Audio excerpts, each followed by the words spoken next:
ప్రభుత్వ పథకాలను, సంక్షేమ కార్యక్రమాలకు ప్రజల వద్దకు చేరువేసే మహానాయకులు, ఉద్యోగులు, కార్మికులు, ఆశా వర్కర్లు, అంగన్వాడీ వర్కర్లు అని చెప్పవచ్చు. వీరితో పాటు అసంఘటిత రంగాల్లో పనిచేస్తున్న కార్మికులు, ఉపాధ్యాయులు, అధ్యాపకులు తమ కృషితో సమాజానికి సేవ చేస్తున్నారనే విషయాన్ని ప్రభుత్వం గుర్తించాలి. ఎన్నికల ప్రణాళికల్లో ఉద్యోగుల సమస్యలను పరిష్కరిస్తామని హామీ ఇచ్చిన ప్రభుత్వం అధికారంలోకి వచ్చిన తర్వాత ఉద్యోగులు ఎదుర్కొంటున్న సమస్యలను పట్టించుకోవడం లేదని అసంతృప్తి వ్యక్తమవుతుంది. జీతాలు, పెన్షన్లు 1వ తారీఖున చెల్లించడం పట్ల సంతృప్తి ఉన్నా ఇతర సమస్యలపై ప్రభుత్వం స్పందించకపోవడం నిరాశ కలిగిస్తుంది.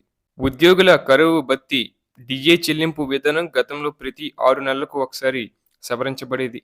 కానీ గత 3 సంవత్సరాలుగా 5 విడతల డిఏ బకాయిలు పెండింగ్‌లో ఉన్నాయి. కాంగ్రెస్ ప్రభుత్వం అధికారంలోకి వస్తే మరో 2 విడతల డిఏ చేర్చి మొత్తం 5 విడతలకు చేరింది.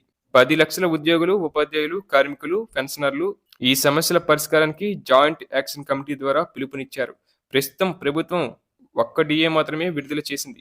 కొత్త పే రివిజన్ కమిషన్ పీఆర్సీ అమలుకు సంబంధించి 6 నెలల్లో పూర్తి చేస్తామని ప్రభుత్వం హామీ ఇచ్చినా 10 నెలలు గడిచినా పురోగతి కనిపించలేదు.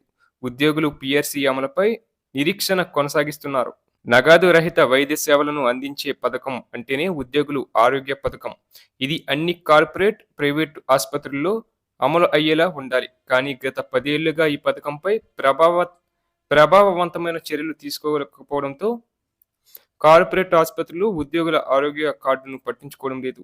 అలాగే ఉద్యోగులు కంట్రిబ్యూషన్తోనే ఈ పథకం కొనసాగుతుందని చెప్పినా అన్ని రకాల జబ్బులకు నగదు రహిత వైద్యం అందించడానికి ఇంకా కార్యాచరణ లేదు.